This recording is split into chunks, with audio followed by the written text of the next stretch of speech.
ಈಗ ಈಗ next sir, ಈಗ GBA ಎಲೆಕ್ಷನ್ ನಡೆಯುತ್ತೆ ಅನ್ನೋದೇ ಡೌಟ್ ಆಗ್ಬಿಟ್ಟಿದೆ ಸರ್. ನೀವು ನಿಮ್ಗೆ ಗೊತ್ತಿರುತ್ತೆ ಏನೇನ್ ಆಗ್ತಾ ಇದೆ, ಆಗು ಹೋಗುಗಳು ಎಲ್ಲವೂ ಕೂಡ. ನಾನು ಆಗ್ಲೇ ಹೇಳಿದೆ ಜೂನಿಗೆ ಆಗ್ಬೇಕು ಅಂತ ಸುಪ್ರೀಂ ಕೋರ್ಟ್ ಆರ್ಡರ್ ಆಯ್ತು, ಬಟ್ ಏನೋ ಮತ್ತೆ ನಿನ್ನೆ ಇಲ್ಲ ನಾವು ಸೆಪ್ಟೆಂಬರ್ ವರೆಗೂ ಟೈಮ್ ಕೊಡಿ ಅಂತ ಹೋಗಿದೆ ಅಂತ ಹೇಳ್ಬಿಟ್ಟು. ಅಂದ್ರೆ GBA ಆಗುತ್ತೆ ಸರ್ ಎಲೆಕ್ಷನ್? ಮೇಡಮ್, ನಾವು ನೋಡ್ತಾ ಇದ್ದೀವಿ ಇವರ ನಡವಳಿಕೆಯನ್ನ. ಈಗಾಗ್ಲೇ ಈಗ ನಾವು ಹೇಳ್ತಾ ಇದ್ವಿ, ಇಲ್ಲ ನಾವು ಏನು ಈ ರಾಜ್ಯದಲ್ಲಿ ಏನು ಬಹಳ ಜನರನ್ನು ಉದ್ಧಾರ ಮಾಡ್ಬಿಟ್ಟಿದೀವಿ ಅಂತ ಹೇಳ್ತಾರಲ್ಲ, ನಾವ್ ಹೇಳ್ತಾ ಇದ್ದೀರಿ ಈ ರಾಜ್ಯದ ಮುಖ್ಯಮಂತ್ರಿಗಳು ಇವತ್ತು ಇವರು ಬಂದ್ಮೇಲೆ ಅತಿ ಹೆಚ್ಚು ಸಾಲ ಮಾಡಿರ್ತಕ್ಕಂಥವ್ರು ಯಾರಾದ್ರೂ ಇದ್ರೆ ಇವತ್ತಿನ ಮುಖ್ಯಮಂತ್ರಿಗಳು ಅಂತ ನಾವು ಬಹಳ ಬಾರಿ ಹೇಳಿದೀವಿ. ಆದ್ರೆ ಅವರು ಹೇಳ್ತಾರೆ ನಾವು ಅಭಿವೃದ್ಧಿ ಮಾಡಿದಿರಿ ಅಂತ. ಅಭಿವೃದ್ಧಿ ಇವತ್ತು ಕಣ್ಣಿಗೆ ಕಾಣಿಸಂತ ರೀತಿಯಲ್ಲಿ ಇವತ್ತು ಅಭಿವೃದ್ಧಿ ಕೆಲಸಗಳು ನಮ್ಮ ಕಣ್ಣಿಗೆ ಕಾಣಿಸ್ತಾ ಇಲ್ಲ. ಇದು ಒಂದು ಭಾಗ. ಈಗ ಸುಪ್ರೀಂ ಕೋರ್ಟ್ ಅವರು ನಿಮ್ಗೆ ಡೆಡ್ ಲೈನ್ ಕೊಟ್ಟಿದ್ರು, ಆದ್ರೆ ಇವತ್ತು ನೀವು ಅಫಿಡವಿಟ್ ಏನಂತ ಹಾಕಿದ್ದೀರಿ, ಎಲೆಕ್ಷನ್ ಕಮಿಷನರು ಇವತ್ತೇನು ಅಫಿಡವಿಟ್ ಫೈಲ್ ಮಾಡಿದಾರಲ್ಲ, ನಮ್ಗೆ ಚುನಾವಣೆ ನಡೆಸಲಿಕ್ಕೆ ಹಣ ಇಲ್ಲ ಅಂತೇಳಿ ಇವತ್ತು ಅವರು ಅಫಿಡವಿಟ್ ಹಾಕಿದ್ದಾರೆ. ಆಗ ರಾಜ್ಯ ಸರ್ಕಾರ ದಿವಾಳಿ ಆಗಿದೆ ಅಂತೇಳಿ ಇವರೇ ಒಪ್ಕೊಂಡ್ರ?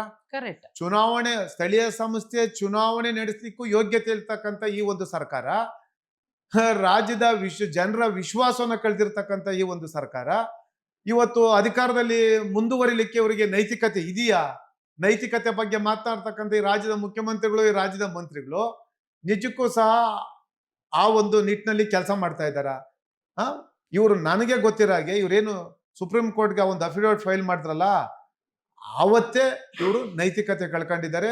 ಇವರು ಒಂದು ನಿಮಿಷ ಕೂಡ ಅಧಿಕಾರದಲ್ಲಿ ಇರಬಾರ್ದು. ಇವರು ಅಧಿಕಾರ ಬಿಟ್ಟು ತೊಲಗಬೇಕು. ಆದ್ರೆ ಕುರ್ಚಿಗೆ ಅಂಟಿಕೊಂಡು ಕುಳಿತಿದ್ದಾರೆ, ಬರೀ ಕುರ್ಚಿ ಕಿತ್ತಾಟ. ನೀವೊಂದು ಕ್ಲಾರಿಫಿಕೇಶನ್ ಮಾಡಿದ್ರೆ, ಯಾವಾಗ ಬೇಕಾದ್ರೂ ಆಗ್ಲಿ GBA JDS ಪಕ್ಷ ಸರ್ವ ರೀತಿಯಲ್ಲೂ ಸಿದ್ಧ ಆಗಿದೆ, ಯಾವಾಗ ನಡೆಸಿದ್ರು ಕೂಡ ನಾವು ಓಕೆ, ನಾವು ಚುನಾವಣೆ ಎದುರಿಸ್ತೀವಿ. ಮೇಡಮ್, ನಾವು ಅದನ್ನೇ ನಾನು ಆವಾಗಲೇ ಹೇಳ್ಬಿಟ್ಟೆ. ಹೌದು, ಈ ಮುಖ್ಯಮಂತ್ರಿಗಳು, ಈ ಸರ್ಕಾರ ಕಟ್ಟ ಕಡೆ ವ್ಯಕ್ತಿಗೆ ಅಧಿಕಾರ ಸಿಗ್ಬೇಕು, ಯುವಕರು ಇವತ್ತು ರಾಜಕಾರಣಕ್ಕೆ ಬರಬೇಕು ಅಂತ ಹೇಳ್ತಾರೆ. ಆದ್ರೆ ಇತಿಹಾಸದಲ್ಲಿ ಬರೀ ಗ್ರೇಟರ್ ಬೆಂಗಳೂರು ಚುನಾವಣೆ ಅಷ್ಟೇ ಅಲ್ಲ, ತಾಲೂಕ್ ಪಂಚಾಯತಿ ಚುನಾವಣೆ ಮಾಡ್ಲಿಕ್ಕೆ ಯೋಗ್ಯತೆ ಇಲ್ಲ, ಗ್ರಾಮ ಪಂಚಾಯತಿ ಚುನಾವಣೆ ಇತಿಹಾಸದಲ್ಲಿ ಕಾನ್ಸ್ಟಿಟ್ಯೂಷನ್ ಅಮೆಂಡ್ಮೆಂಟ್ ಒಂದು ದಿನಾನೂ ಸಹ ಗ್ರಾಮ ಪಂಚಾಯತಿ ಚುನಾವಣೆ ಮುಂದಕ್ಕೆ ಆಗ್ಬಾರ್ದು. ಆದ್ರೆ ಇವತ್ತವರೆಗೂ ಸಹ ಸ್ವತಂತ್ರ ಬಂದ ನಂತರ ಗ್ರಾಮ ಪಂಚಾಯತಿ ಚುನಾವಣೆನೂ ಸಹ ನಡೆಸದೆ ಅಡ್ಮಿನಿಸ್ಟ್ರೇಟರ್ ಹಾಕಿರೋದು ಯಾವ್ದಾದ್ರು ಒಂದು ಇತಿಹಾಸದಲ್ಲಿ ಯಾವ್ದಾದ್ರು ಒಂದು ಸರ್ಕಾರ ಇದೆ ಅಂತಂದ್ರೆ ಇದು ಕಾಂಗ್ರೆಸ್ ನೇತೃತ್ವದ ರಾಜ್ಯ ಸರ್ಕಾರ. ನಿಜಕ್ಕೂ ಸಹ ಇವರು, ನಾನು ಅದೇ ಹೇಳಿದ್ನಲ್ಲ, ಇವ್ರಿಗೆ ನೈತಿಕತೆನೇ ಇಲ್ಲ, ಜನರ ವಿಶ್ವಾಸನ ಕಳ್ಕೊಂಡಿರ್ತಕ್ಕಂಥ ಒಂದು ಮಾನ ಮರ್ಯಾದೆ ಇಲ್ದಿರ್ತಕ್ಕಂಥ ಈ ಒಂದು ಕಾಂಗ್ರೆಸ್ ನೇತೃತ್ವದ ಸರ್ಕಾರ. ಚುನಾವಣೆಗೆ ನಾವು ಸರ್ವಸನ್ನದ್ಧರಾಗಿದ್ದೀರಿ. ಚುನಾವಣೆ 369 ವಾರ್ಡು, ಅವ್ರಿಗೆ ವಿಶ್ವಾಸ ಇದ್ರೆ ಚುನಾವಣೆ ಘೋಷಣೆ ಮಾಡ್ಲಿ, ನಾವು ರೆಡಿ ಇದ್ದೀವಿ. ನಮ್ಮ ಕಾರ್ಯಕರ್ತರು ರೆಡಿ ಇದ್ದಾರೆ, ನಮ್ಮ ನಾಯಕರುಗಳು ರೆಡಿ ಇದ್ದಾರೆ. ನಾವು ಚುನಾವಣೆಯನ್ನ ಇವಾಗ 6 ವರ್ಷ ಆಯ್ತು ಚುನಾವಣೆ ಇಲ್ದೆ, ಜನರ ಪ್ರತಿನಿಧಿಗಳಿಲ್ದೆ. ಯಾತಕ್ಕೋಸ್ಕರ ಇವರು ಮಾಡ್ಲಿಕ್ಕೆ ಯೋಗ್ಯತೆ ಇಲ್ಲ? ಏನು ದುಡ್ಡು ಹೊಡಿ ಸ್ಕೀಮ್, ಜನರ ಪ್ರತಿನಿಧಿ ಇಲ್ಲ, ಕಾರ್ಪೊರೇಟರ್ ಇಲ್ಲ, ಮೇಯರ್ ಇಲ್ಲ, ಯಾರ ಹತ್ರ ಹೋಗಿ ಸಮಸ್ಯೆ ಕೇಳಬೇಕು? ಎಲ್ಲರೂ ಶಾಸಕರು ಮನೆ ಮುಂದೆ ದಿನ ನಿಲ್ಲಕ್ಕಾಗತ್ತಾ ಮೇಡಮ್? ಪ್ರತಿಯೊಬ್ರು ಹೋಗಿ ಶಾಸಕರ ಹತ್ರ ಹೋಗಕ್ಕಾಗಲ್ಲ. ಶಾಸಕರುಗಳು ಬೇರೆ ಬೇರೆ ಕೆಲಸ ಇರ್ತದೆ. ಅದರಲ್ಲೂ ಕೆಲವು ಕ್ಷೇತ್ರದಲ್ಲಿ ಶಾಸಕರು ಮಂತ್ರಿ ಆಗ್ಬಿಟ್ಟಿದ್ದಾರೆ, ಅವ್ರ ಹತ್ರ ಅಂತೂ ಹೋಗ್ಲಿಕ್ಕೆ ಸಾಧ್ಯ ಇಲ್ಲ. ಹಾಗಾಗಿ ಸ್ಥಳೀಯವಾಗಿ ಇವತ್ತೇನು ವಾರ್ಡ್ಗಳ ಇವತ್ತು ಸಂಖ್ಯೆಯನ್ನು ಹೆಚ್ಚು ಮಾಡಿದ್ದಾರೆ. ಇವತ್ತು ನಿಜಕ್ಕೂ ಸಹ ಕೂಡಲೇ ಇವರು ಚುನಾವಣೆನ ಮಾಡಬೇಕಾಗ್ತದೆ. ನಾನು ಮನವಿ ಮಾಡತಕ್ಕಂಥದ್ದು, ಈ ರಾಜ್ಯದ ಜನ ಅರ್ಥ ಮಾಡ್ಕೊಳ್ಬೇಕಾಗ್ತದೆ. ಇವರು ಮಾತನಾಡ್ತಕ್ಕಂಥದ್ದೊಂದು, ಮಾಡ್ತಕ್ಕಂಥದ್ದೊಂದು.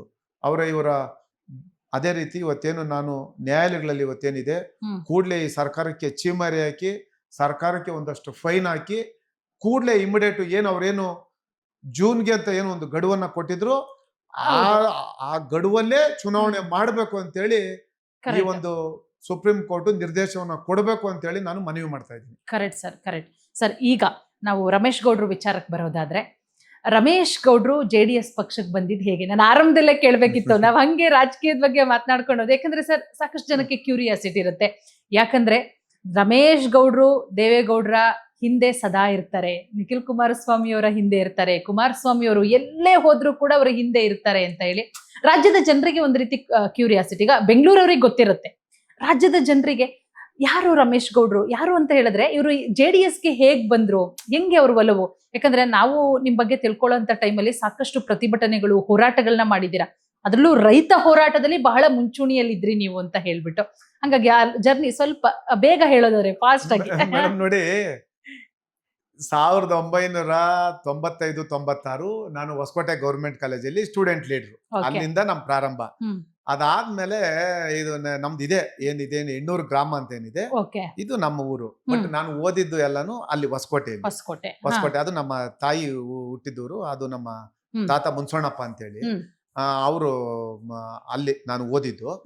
ಅದಾದ ನಂತರ ನಾನು ವಿದ್ಯಾಭ್ಯಾಸ ಮುಗಿಸಿ ಏನಿಲ್ಲಿ ಬೆಂಗಳೂರಲ್ಲಿ ಏನಿದ್ರಿ 98 ಅದು ಇದೆಲ್ಲ ಏನ್ ಇವಾಗ ಸರ್ವಜ್ಞರ ವಿಧಾನಸಭಾ ಕ್ಷೇತ್ರ ನಾನು ಇಷ್ಟೊತ್ತು ಏನ್ ಹೇಳಿದೆ, ಇವೆಲ್ಲ ಸೇರಿ ಅವಾಗ ಯಲಹಂಕ ವಿಧಾನಸಭಾ ಕ್ಷೇತ್ರ 98 ಅಕ್ಟೋಬರ್. ಅವಾಗ ಯಲಹಂಕ ಕ್ಷೇತ್ರದ ಅಧ್ಯಕ್ಷರು ಮುದ್ರಂಗೇಗೌಡರು. ಬೆಂಗಳೂರು ಗ್ರಾಮಾಂತರಕ್ಕೆ ಹನುಮಂತರಾಯಪ್ಪನವರು ಅಂತ ಹೇಳಿ ಅಧ್ಯಕ್ಷರು. ಯುವಜನತ ದಳಕ್ಕೆ ರಾಜೇಗೌಡ ಅಂತ ಅಧ್ಯಕ್ಷರು. ಆಗ 98 ಅಕ್ಟೋಬರ್ ಅಲ್ಲಿ ನಾನು ಯಲಹಂಕ ಯುವಜನತ ದಳದಲ್ಲಿ ಜನರಲ್ ಸೆಕ್ರೆಟರಿ ಆಗಿ ಪ್ರಾರಂಭ ಮಾಡಿದ್ದು. ಮುದ್ರಂಗೇಗೌಡರು ಒಂದು ಕೈಯಲ್ಲಿ ಒಂದು ಲೆಟರ್ ನ ಬರೆದು ಕೊಟ್ರು. ಅವಾಗ ಇಲ್ಲಿ ಇಲ್ಲಿ ನಮ್ಮ ಗಂಗೇನಹಳ್ಳಿ ಕೃಷ್ಣಪ್ಪನವ್ರು ಎಕ್ಸ್ ಮಿನಿಸ್ಟ್ರು ಅವರಿದ್ರು. ಅವರು ನಮ್ಮನ್ನ ಮೀನಾಮೇಷ ಎಣಿಸ್ತಾ ಇದ್ರು, ನೋಡೋಣ ಮಾಡೋಣ ಅಂತೇಳಿ. ಅವ್ರು ಅವಾಗ ರೈ ಹುಡುಗ ಆಕ್ಟಿವ್ ಆಗಿದ್ದಾನೆ ಕೊಡ್ರಿ ಲೆಟರ್ ಅಂತ ಹೇಳ್ಬಿಟ್ಟು ಅವರು ನನ್ಗೊಂದು ಲೆಟರ್ ನ ಕೊಟ್ರು. ಅವರೇ ಹೇಳ್ಬಿಟ್ಟು ಕೊಡ್ಸಿದ್ರು. ಕೈಯಲ್ಲಿ ಬರ್ಸಿ ಕೊಟ್ರು. ಇನ್ನೂ ಇದೆ ಆ ಲೆಟರ್. ಕೈಯಲ್ಲಿ ಬರ್ಸಿ ಆ ಲೆಟರ್ ಕೊಟ್ರು. ಯಲಹಂಕ ಯುವಜನತಾ ದಳಕ್ಕೆ ಜನರಲ್ ಸೆಕ್ರೆಟರಿ ಅಂತೇಳಿ. ಅಲ್ಲಿಂದ ಪ್ರಾರಂಭ ಆದಂತ ನಮ್ ರಾಜಕಾರಣ ಅಲ್ಲಿದೆ ನೋಡಿ. ಇದು ಇದೆ ಇದು 99 ಅಲ್ಲಿ ಹೋಗಿ ನಾನು ದೇವೇಗೌಡರು ಸಾಹೇಬ್ರನ್ನ ಫಸ್ಟ್ ಭೇಟಿ ಇದು 99 ಅಲ್ಲಿ 2000 ಅಲ್ಲಿ ಇದೊಂದು ನಾನು ಹೋಗಿ ಪೂಜ್ಯ ದೇವೇಗೌಡರು ಸಾಹೇಬ್ರ ಮನೇಲಿ ಹೋಗಿ ಭೇಟಿ ಮಾಡಿದ್ದು. ಅದು ಯಾರ ಜೊತೆ ಹೋಗಿ ಗೊತ್ತಾ ಭೇಟಿ ಮಾಡಿದ್ದು? ದೇವೇಗೌಡರು ಸಾಹೇಬ್ರ ಮನೆಯಲ್ಲಿ ಒಬ್ರು ಮಂಜೇಗೌಡರು ಅಂತ ಇದ್ರು. ಅವ್ರ ಮನೆಯಲ್ಲಿ ಸಾಹೇಬ್ರ ಹತ್ರನೇ ಇದ್ರು. ಅವರಲ್ಲಿ ವಿಧಾನಸಭೆ ಅಸೆಂಬ್ಲಿಯಲ್ಲಿ ಕೆಲಸ ಮಾಡ್ತಾ ಇದ್ರು. ಅವರು ಆ ಮನೆಯಲ್ಲಿದ್ರು. ಆಗ ಅವ್ರ ಥ್ರೂ ಹೋಗಿ ನಾನು ಪೂಜ್ಯ ದೇವೇಗೌಡರು ಸಾಹೇಬ್ರನ್ನ ಭೇಟಿ ಮಾಡ್ತಕ್ಕಂಥದ್ದು. ಫಸ್ಟ್ ಫೋಟೋ ನಾನು ಹೋಗಿ 99-2000 ಇಸ್ವಿಯಲ್ಲಿ ಹೋಗಿ ದೇವೇಗೌಡರು ಸಾಹೇಬ್ರ ಭೇಟಿ ಮಾಡಿ ಅವ್ರಿಗೆ ಹಾರ ಹಾಕಿದ್ದು. ಅದಾದ ನಂತರ ನನ್ನ ಜರ್ನಿ ಶುರುವಾಯ್ತು. ಯಲಹಂಕ, ಹೌದು, ಯಲಹಂಕ ಯುವಜನತಾ ದಳ ಮತ್ತೆ ಕ್ಷೇತ್ರ ವಿಭಜನೆ ಆದಂತ ಸಂದರ್ಭದಲ್ಲಿ ಈ ಕ್ಷೇತ್ರದ ಅಧ್ಯಕ್ಷ ಆಗಿ, ಬೆಂಗಳೂರು ನಗರ ಜಿಲ್ಲೆ ಉಪಾಧ್ಯಕ್ಷ ಆಗಿ, ಆಮೇಲೆ ಬೆಂಗಳೂರು ನಗರ ಜಿಲ್ಲೆ ಇತ್ತು ಅವಾಗ, ಯು ಘಟಕದ ಅಧ್ಯಕ್ಷನಾಗಿ, ಮತ್ತೆ ಬೆಂಗಳೂರು ನಗರದ ಅಧ್ಯಕ್ಷನಾಗಿ, ಮತ್ತೆ ಈ ಗ್ರೇಟರ್ ಬೆಂಗಳೂರು ಅಧ್ಯಕ್ಷರಾಗಿ, ನಾನು ಯುವಜನತಾ ದಳದ ಅಧ್ಯಕ್ಷ ಆಗಿದ್ದಂತ ಸಂದರ್ಭದಲ್ಲಿ ನನ್ನನ್ನ ವಿಧಾನ ಪರಿಷತ್ಗೆ ಆಯ್ಕೆ ಮಾಡಿದ್ದು. ಒಬ್ಬ JDS ಅಲ್ಲಿ ಯು ಘಟಕದಲ್ಲಿ ಕೆಲಸ ಮಾಡ್ತಕ್ಕಂಥವ್ರಿಗೆ ಮಟ್ಟ ಬಂದ್ಲೇಬಾರಿಗೆ ಅವಕಾಶ ಸಿಕ್ಕಿರ್ತಕ್ಕಂಥದ್ದು ನನಗೆ. ಅದಕ್ಕೂ ಮೊದಲು ನನ್ನ 3 ಬಾರಿ ಸೆಂಟ್ರಲ್ ಬೋರ್ಡ್ಗೆ ಡೈರೆಕ್ಟ್ ಮಾಡಿದ್ರು ದೇವೇಗೌಡರು ಸಾಹೇಬ್ರು. 3 ಬಾರಿ ಕೆಮಿಗೆ ಇವತ್ತೇನು ಕುಮಾರಣ್ಣವರು ಮಂತ್ರಿ ಇದ್ದಾರೆ, ಅವತ್ತು ವೀರಭದ್ರ ಸಿಂಗ್ ಮಂತ್ರಿ ಇದ್ರು. ಅವತ್ತು ನನ್ನನ್ನ ಸ್ಟೀಲ್ ಅಥಾರಿಟಿ ಆಫ್ ಇಂಡಿಯಾ ಮಾಡಿದ್ರು. ಅದಾದ್ಮೇಲೆ ಅನಂತ್ ಕುಮಾರ್ ಇದ್ದಾಗ ಕೆಮಿಕಲ್ಸ್ ಅಂಡ್ ಫರ್ಟಿಲೈಸರ್ ಗಿದ್ದೆ. ಆಮೇಲೆ ರಾಮ್ವಿಲಾಸ್ ಅವ್ರ ಪಾಸ್ವಾನ್ ಇರಿದವಾಗ ಇದು ಆಹಾರ ಮತ್ತು ನಾಗರಿಕ ಇದಕ್ಕೆ ಇದ್ದೆ. ಈ ರೀತಿ ಫುಡ್ ಕಾರ್ಪೊರೇಷನ್ ಆಫ್ ಇಂಡಿಯಾ ಇದ್ದೆ. ಈ ರೀತಿ ನನಗೆ ಪೂಜ್ಯ ದೇವೇಗೌಡರು ಸಾಹೇಬ್ರು 3 ಬಾರಿ ಮಾಡಿದ್ರು. ಅದಾದ್ಮೇಲೆ ಶಾಸಕನಾಗಿ ಕೆಲಸ ಮಾಡಿದ್ದೀನಿ. ಪಕ್ಷದಲ್ಲಿ ಕೆಲಸ ಮಾಡ್ಲಿಕ್ಕೆ ಅವಕಾಶ ಮಾಡಿಕೊಟ್ಟಿದ್ದಾರೆ. ಈ ರೀತಿ ಹಂತವಾಗಿ ನನಗೆ ಶಕ್ತಿ ತುಂಬದ್. ಇವತ್ತೇನಾದ್ರೂ ಈ ಮಟ್ಟಕ್ಕೆ ಇದೀರಿ ಅಂತಂದ್ರೆ ನನಗೆ ಅಪಾರವಾದ ಅಭಿಮಾನ. ಪೂಜ್ಯ ದೇವೇಗೌಡರು ಸಾಹೇಬ್ರ ಆ ಕುಟುಂಬ ಅಂದ್ರೆ ನಮ್ಗೆ ಅದು ದೇವಸ್ಥಾನದ ತರನೇ ನಾವು ಇವತ್ತು ಸಹ ನೋಡ್ತಕ್ಕಂಥ. ನಿಮ್ಮ ಆಫೀಸ್ ನೋಡಿದ್ರೇನೆ ಗೊತ್ತಾಗುತ್ತೆ ಸರ್, ಎಲ್ಲೆಲ್ಲೋ ದೇವೇಗೌಡರು ಕುಮಾರಸ್ವಾಮಿ ಅವರ ಫೋಟೋಗಳೇ ರಾರಾಜಿಸ್ತಾ ಇದೆ. ಆಮೇಲೆ ಒಂದ್ ಮಾತು ಕೇಳ್ಪಟ್ಟಿದ್ದು ಸರ್, ದೇವೇಗೌಡರು ಮನೇಲಿ ರಮೇಶ್ ಗೌಡ್ರು ಅಡುಗೆ ಭಟ್ರಾಗಿ ಕೆಲಸ ಮಾಡ್ತಿದ್ರು. ಅದು ಸುಳ್ಳೋ ನಿಜನೋ ನನ್ಗಂತೂ ಗೊತ್ತಿಲ್ಲ ಸರ್. ಅದಕ್ಕೆ ನಿಮ್ಮ ಹತ್ರನೇ ಒಂದ್ ಕ್ಲಾರಿಫಿಕೇಶನ್ ತಗೋಣ. ಮುಖಾಮುಖಿ ಕೂತಿದ್ದೀರಾ? ನಾನು ಒಂದ್ ಮಾತು ಹೇಳ್ತೀನಿ. ನಾವು ಇಲ್ಲಿ ಜಮೀನ್ದಾರರು. ನಾನು ಹಿಂದೇನೋ ಯಾವ್ದೋ ಒಂದು ಇಂಟರ್ವ್ಯೂ ಅಲ್ಲಿ ಹೇಳಿದ್ದೆ ನಾನು. ನಮ್ಮ ಸ್ಕೂಲ್ಗಳೆಲ್ಲ ಇದಾವೆ, ನಾವು ವಿದ್ಯಾಸಂಸ್ಥೆಗಳಿದಾವೆ. ಅವರು ನಮ್ಮನ್ನ ವೈಫು ನೋಡ್ಕೊಳ್ತಾರೆ. HMR ಗ್ರೂಪ್ ಆಫ್ ಇನ್ಸ್ಟಿಟ್ಯೂಷನ್ಸ್ ಏನಿದೆಯಲ್ಲ, ಒಂದ್ಸತಿ ಆಪಾದನೆ ಮಾಡ್ತಕ್ಕಂಥವ್ರು ನಮ್ಮ ವಿದ್ಯಾಸಂಸ್ಥೆಗಳು ನೋಡ್ಕೊಂಬರ್ಲಿ. ವಿದ್ಯಾಸಂಸ್ಥೆಗಳು ನಾನೇನು ಆಮೇಲೆ 2004 ನನ್ನ ಮದುವೆ ಆಗಿದ್ದು. ಡಾಲಸ್ ಕಾಲೋನಿ ಅಂಜನ್ ಮೂರ್ತಿ ಅವರು ಅಂತ ಹೇಳಿ ನಮ್ಮ ಮಾವ. ಅಂಜನ್ ಮೂರ್ತಿ ಬಡಾವಣೆ ಅಂತಿದೆ. ನೀವು ಇವಾಗೇನು RME ಕ್ಲಬ್ ಎಲ್ಲ ಇದೆ, ಅಂಜನ್ ಮೂರ್ತಿ ಬಡಾವಣೆ ಅಂತಿದೆ. ಅಂಜನ್ ಮೂರ್ತಿ ಅವರು ಅಂದ್ರೆ ಬಹಳ ದೊಡ್ಡ ಹೆಸರು. ಅವರು ಬಂಗಾರಪ್ಪ ಅವರು ಈ ರಾಜ್ಯದ ಮುಖ್ಯಮಂತ್ರಿಗಳು. ಬಂಗಾರಪ್ಪ ಅವರು ಮುಖ್ಯಮಂತ್ರಿ ಆದಂತ ಸಂದರ್ಭದಲ್ಲಿ 15 ಎಕರೆ ಡಿನೋಟಿಫಿಕೇಶನ್. ಅವ್ರಿನ್ ಎಷ್ಟು ದೊಡ್ಡ ಶ್ರೀಮಂತರು ಅಂತ ಅರ್ಥ ಮಾಡ್ಕೊಳ್ಳಿ. ಅವರು 2004 ನನ್ನ ಮದುವೆ. ದೇವೇಗೌಡರು ಸಾಹೇಬ್ರು, ಸಿದ್ದರಾಮಣ್ಯ ಎಲ್ಲ ನಮ್ಮ ಪಕ್ಷದಲ್ಲೇ ಇದ್ರು. ಸಿ ನಾರಾಯಣ ಸ್ವಾಮಣ್ಣ ಈ ಭಾಗದಲ್ಲಿ ಅವರು ನಮ್ಮ ನಾಯಕರು. ಅವಾಗ ಸಿ ನಾರಾಯಣ ಸ್ವಾಮಣ್ಣ, CM ಇಬ್ರಾಹಿಂ, ನಮ್ಮ ಪೂಜ್ಯ ದೇವೇಗೌಡರು ಸಾಹೇಬ್ರು ಮದುವೆಯಲ್ಲಿ ಬಂದು ಆವತ್ತಿನ ದಿವಸ 2 ಅವರ್ ಇದ್ರು ದೇವೇಗೌಡರು ಸಾಹೇಬ್ರು. ನನ್ನ ಮದುವೆಯಲ್ಲಿ 2004 ನನ್ನ ಮದುವೆ. ಅವಾಗ ಇನ್ನು SP ಈ ಮನೆ ಒಂದ್ 50 ಸಲ ಬಂದಿದ್ದೀರಾ ಸರ್? ಇನ್ನೂ ಹೆಚ್ಚು ಬಾರಿ ಬಂದಿದ್ದಾರೆ. ನನ್ನ ಹಳೆ ಮನೆ ಇತ್ತು ಇನ್ನೊಂದು, ಅಲ್ಲಿ ಹಾ. HR ಬೇರ್ ಲೇಔಟ್ ಅಲ್ಲಿ. ಈ ಹಾ. ಮನೆ ಕಟ್ಟಿ 11 ವರ್ಷ ಆಯ್ತು. 11 ವರ್ಷ. ಈ ಮನೆಗೆ ದೇವೇಗೌಡರು ಸಾಹೇಬ್ರು ಏರ್ಪೋರ್ಟ್ ಬರ್ತಿದ್ರಲ್ಲ, ಅವರು ಹಾ. ಡೆಲ್ಲಿಯಿಂದ ಬಂದು ಏರ್ಪೋರ್ಟ್ ಬಂದ್ರೆ, ಏರ್ಪೋರ್ಟ್ ಬಂದು ಇಲ್ಲಿ ಯಾವ್ದಾದ್ರು ಸಾಯಂಕಾಲ ಮದುವೆ ಇದ್ದು ಮಧ್ಯಾಹ್ನನೇ ಬಂದ್ರೆ ಸೀದಾ ಇಲ್ಲಿ ಮನೆಗೆ ಬರೋರು. ಮಧ್ಯಾಹ್ನ ಮನೆಗೆ ಬಂದು ಇಲ್ಲಿ ನಮ್ಮ ಮನೇಲೆ ಬಂದು ಇಲ್ಲಿ ಸ್ನಾನ ಮಾಡಿ ಮತ್ತೆ ಸಾಹೇಬ್ರು ಹಾಗೇನೆ ಇಲ್ಲಿ ಪ್ಯಾಲೇಸ್ ಗೊಂಡ ಯಾವ್ದಾದ್ರು ಮದುವೆಗಳು ಕಾರ್ಯಕ್ರಮ ಇದ್ರೆ ಹೋಗಿರ್ತಕ್ಕಂಥದ್ದು ಇದೆ. ಅದು ನಮ್ಮ ದೊಡ್ಡ ಭಾಗ್ಯ. ಯಾರು ಏನ್ ಬೇಕಾದ್ರೆ ನೋಡಿ ಮೇಡಮ್, ರಾಜಕಾರಣದಲ್ಲಿ ಅಸೂಯೆ ಬಹಳ ಇರ್ತದೆ. ರಾಜಕಾರಣ ಹೇಗೆ ಅಂತಂದ್ರೆ ನೀರಿನ ಅಲೆಗಳು ಬರ್ತಾ ಅದ್ರ ವಿರುದ್ಧವಾಗಿ ಈಜಿದಾಗೆ. ಈಗ ಬಹಳ ಜನ ನನ್ನ ಮೇಲೆ ಅಸೂಯೆನೂ ಇದೆ. ಯಾಕಂದ್ರೆ ವಿಶೇಷವಾದ ಪ್ರೀತಿ ಇವನು ಪಕ್ಷದಲ್ಲಿ ಇವ್ನಿಗೇನು ಬಹಳ ಹೆಚ್ಚಿನ ಒಂದು ಆದ್ಯತೆ ಇದೆ ಅಂತ. ನಾನು ಪೂಜ್ಯ ದೇವೇಗೌಡರು ಸಾಹೇಬ್ರದ್ದು ದೇವ್ರು ಅಂತಾನೆ ನಮ್ಮ ಭಾವನೆ. ಕುಮಾರಣ್ಣನು ನಾವು ಅದೇ ನಮ್ಮ ಆರಾಧ್ಯ ದೈವ. ಕುಮಾರಣ್ಣವರು ನಮ್ಮ ದೇವ್ರು ಅಂತಾನೆ ನಮ್ಮ ಭಾವನೆ.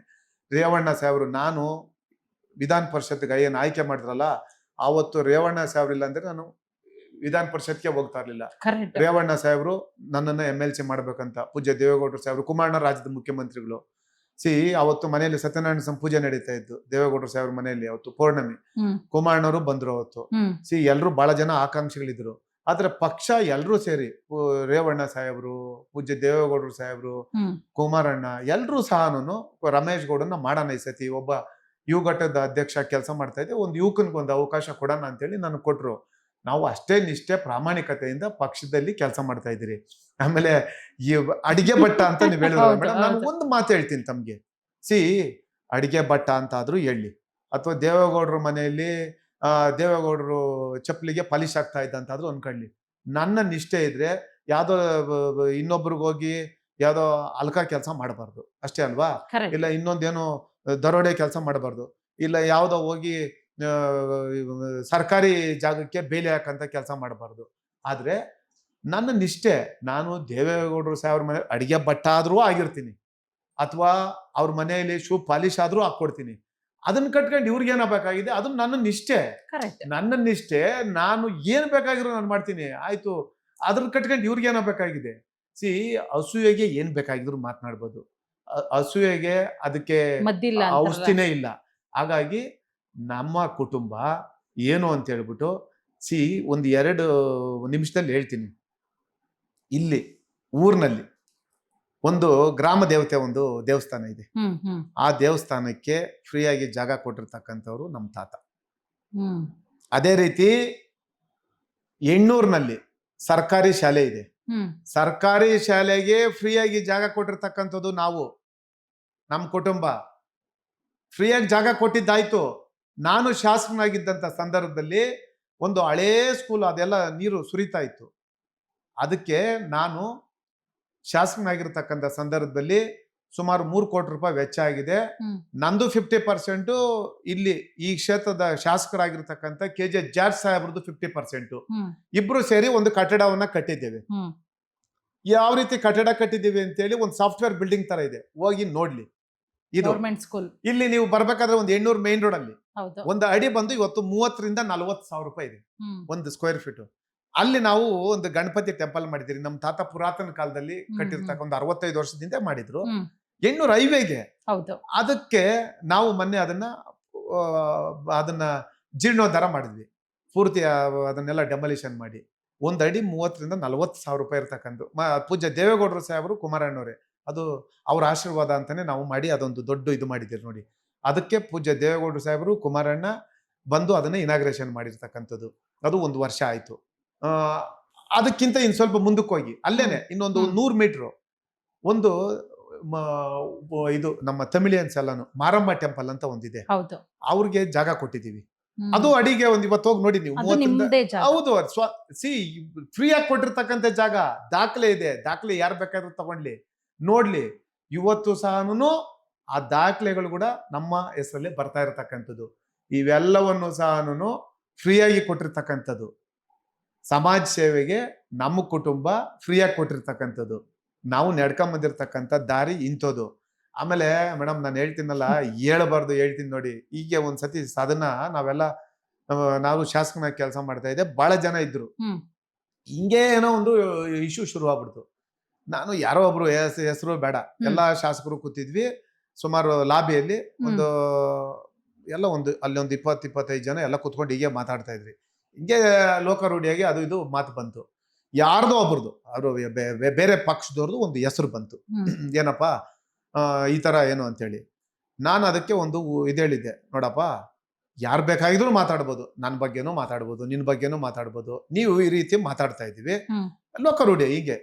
ಅವರು ಈ ತರ ಅವ್ರ ಮೇಲೆ ಈ ತರ ಲೇಬಲ್ ಹಾಕ್ತಿರಿ, ಇವ್ರು ಇಂಥ ಏನೋ ಅಲ್ಕ ಕೆಲಸ ಮಾಡಿದ್ರು ಅಂತೇಳಿ. ನಾಳೆ ಬೆಳಿಗ್ಗೆ ಅವ್ರ ಹೆಂಡತಿ ಮಕ್ಕಳ ಜೊತೆ ಎಲ್ಲ ಹೊರಗಡೆ ಹೋಗಿರ್ತಾರೆ, ಅವ್ರಿಗೆ ಏನಂತ ಆನ್ಸರ್ ಹೇಳ್ತಾರೆ, ಜನ ಏನಂತ ನೋಡ್ತಾರೆ ಅಂತ ನಾನು ಈ ರೀತಿ ಮಾತಾಡಿರ್ತಕ್ಕಂಥ ಒಬ್ಬ ವ್ಯಕ್ತಿ ನಾನು. ನನ್ನ ಪರ್ಸ್ನಲ್ಲು ನಂದೇನಿದ್ರೆ ಅದು ನಂದು 108 ಇರ್ತದೆ ಪರ್ಸ್ನಲ್ ಆಗಿ. ಪರ್ಸ್ನಲ್ ವಿಚಾರ ಯಾರಿಗೂ ಬೇಕಾಗಿರ್ತಕ್ಕಂಥ ವಿಚಾರ, ಬೇಡದೇ ಇರತಕ್ಕಂಥ ವಿಚಾರ. ರಾಜಕೀಯ ಮಾಡಕ್ ಬಂದಿದ್ದಾರೆ, ರಾಜಕೀಯ ಅಷ್ಟೇ ಆದ್ರೂ ಮಾಡ್ಬೇಕು. ಸಹ ಹೌದು. ಇದುವರೆಗೂ ಸಹ 96-97 ಅಲ್ಲಿ ನಾನು ಸ್ಟೂಡೆಂಟ್ ಲೀಡರ್ ಆಗಿ ಕೆಲಸ ಮಾಡಿದ್ದೀನಿ. 98 ಇಂದ ಈ ಪಕ್ಷದಲ್ಲಿ ಏನ್ ಕೆಲಸ ಮಾಡಿದ್ದೀರಿ. ಬಹಳಷ್ಟು ಬಾರಿ ನಾನು ಚುನಾವಣೆ ಬಂದಂತ ಸಂದರ್ಭದಲ್ಲಿ ಯಾವುದೋ ಒಂದು ಚಾನಲ್ ಅವರು ನನ್ನ ಮೇಲೆ ಏನು ಒಂದು ಅಪಪ್ರಚಾರ ಮಾಡದಂತ ಸಂದರ್ಭದಲ್ಲಿ ಅದು ಕಾನೂನು ರೀತಿಯಲ್ಲಿ ನಾನು ಸುಮಾರು ಒಂದು 100 ಕೋಟಿ ರೂಪಾಯಿ ಡಿಫಮೇಷನ್ ಹಾಕಿದ್ದೀನಿ. ಅದು ಬೇರೆ ಬೇರೆ ಕೇಸುಗಳು ಹಾಕಿದ್ದೀರಿ, ಅದು ನ್ಯಾಯಾಲಯದಲ್ಲಿದೆ, ಅದನ್ನೇನು ನಾನೇನು ಬಿಟ್ಟಿಲ್ಲ. ಹಾಗಾಗಿ ನನ್ನ ಗೌರವಕ್ಕೆ ಚ್ಯುತಿ ಬಂದಂತ ಸಂದರ್ಭದಲ್ಲಿ ಯಾವ ಕಾರಣಕ್ಕೂ ಅದು ಸೆಟ್ ಬ್ಯಾಕ್ ಆಗಂತದಿಲ್ಲ. ಆಮೇಲೆ ನಾನು ನೋಡಿ ಮೇಡಮ್, ನನ್ನ ಜೀವನದಲ್ಲಿ ಯಾರಿಗೂ ಭಯ ಪಟ್ಟಿಲ್ಲ. ಗೌರವ ಬೇರೆ, ಭಯ ಬೇರೆ. ನನಗೆ ಆ ಮನೆ ಮೇಲೆ ಇರತಕ್ಕಂಥದ್ದು ಪೂಜ್ಯ ಭಾವನೆ, ಒಂದು ದೇವಸ್ಥಾನದ ಭಾವನೆ. ಅವರು ನನಗೆ ದೇವ್ರ ಸಮಾನ. ಕುಮಾರಣ್ಣ ನಮ್ಮ ಆರಾಧ್ಯ ದೈವ ಅಂತ ನಾವು ಭಾವಿಸ್ತೀವಿ. ರೇವಣ್ಣ ಸಾಹೇಬ್ರು ಇಲ್ಲ ಅಂದ್ರೆ ನಾನು ವಿಧಾನ ಪರಿಷತ್ಗೆ ಹೋಗ್ತಾ ಇರ್ಲಿಲ್ಲ. ಹಾಗಾಗಿ ಯಾರು ಸಹಾಯ ಮಾಡಿರ್ತಾರೆ ಅವ್ರನ್ನ ನೆನೆತಕ್ಕಂಥದ್ದು, ಅವ್ರಿಗೆ ನಾವು ಕೃತಜ್ಞರಾಗಿರ್ಬೇಕಾಗಿರ್ತಕ್ಕಂಥದ್ದು ನಮ್ಮ ಧರ್ಮ. ಅದು ಬಿಟ್ಟು ನಾವು ಏನೋ ಆ ಟೈಮ್ಗೆ ಏನೋ ಒಂದು ಅನುಕೂಲ ಆಯ್ತು, ಅದಾದ್ಮೇಲೆ ನಾವೇನ್ ಬೇಕಾಗಿರೋ ಮಾಡ್ತೀರಿ ಅಂತಂದ್ರೆ ಅದು ಭಗವಂತ ಮೆಚ್ಚೋದಿಲ್ಲ. ಹಾಗಾಗಿ ಅಂತ ನಿಶ್ಚಯನ ನಾನು ಇಟ್ಕೊಂಡಿದ್ದೀನಿ. ಯಾವನ್ ಏನ್ ಬೇಕಾದ್ರೂ ನನ್ನ ಬಗ್ಗೆ ತಿಳ್ಕೊಂಡ್ಲಿ, ಆದ್ರೆ ನಾನ್ ಮಾತ್ರ ನಾನೇನು, ನಮ್ಮ ಕುಟುಂಬದ ಹಿನ್ನೆಲೆ ಏನು, ನಮ್ಮ ತಂದೆ ಏನು, ನಮ್ಮ ತಾತ ಏನು, ಬಂದು ನೋಡಿದ್ರೆ ಗೊತ್ತಾಗ್ತದೆ. ನಮ್ಮ ಸಂಸ್ಥೆಗಳು 106 ಕೋಟಿ ರೂಪಾಯಿ ಸಂಸ್ಥೆಗಳು, ಅರ್ಥ ಆಯ್ತಲ್ಲ.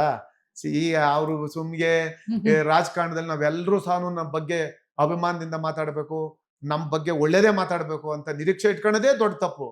ಈ ರಾಜಕಾರಣದಲ್ಲಿ ನಮ್ಗೆ ಮಿತ್ರರಿಗಿಂತ ಹಿತಶತ್ರುಗಳೇ ಜಾಸ್ತಿ. ಅಂತ ಹಿತಶತ್ರುಗಳು ನನಗೂ ಇದ್ದಾರೆ. ಅದಕ್ಕೆ ನಾನೇನು ಯಾವನಿಗೂ ಸೊಪ್ಪು ಹಾಕೋದಿಲ್ಲ, ಕೇರು ಮಾಡೋದಿಲ್ಲ. ನಾನು ಒಳ್ಳೇದೇ ಬಯಸಿದ್ದೀನಿ. ಅವ್ರು ನಮ್ಮ ಜೊತೆಲಿ ಇದ್ದು ಅವ್ರೇನಾದ್ರು ಆ ರೀತಿ ಅಂತ ಭಾವನೆ ಇದ್ರೆ ಅದು ಮೇಲೊಬ್ಬ ಭಗವಂತ ಇರ್ತಾನೆ, ಅವ್ನು ನೋಡ್ಕೊಳ್ತಾನೆ.